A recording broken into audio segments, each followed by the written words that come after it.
దేవుడికి గాడిద కూడా ఉపయోగపడుతుందా? ఉపయోగపడింది.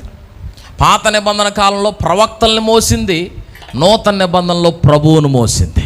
ఏమండి, మోసేవారుగా కూడా మనం ఉందుముగాక. గాడిద యేసును మోసిందంట. ఆ మోసినందుకు దేవుడు ఆ గాడిదకు కూడా ఘనత ఇచ్చాడు. వాటి మీద బట్టలు పరిచారంట, దాని ముందు మట్టలు పరిచారంట. అమ్మో, అసలు హోసన్నా జయమని కీర్తనలు పాడుతున్నారంట. ఒక మంచి మాట చెప్పన, ఈ భూమి మీద మన ఘట్టంలో ఉన్న బలం దేవుని కొరకు ఉపయోగపడితే ఈ ఘట్టానికి దేవుడు విలువిస్తాడు.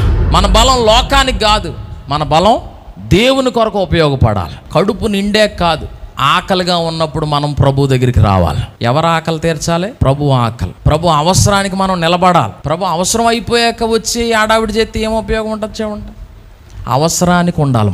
మనం దేవుని అవసరానికి నిలబడితే మన అవసరానికి దేవుడు నిలబడతాడు. హల్లెలూయా.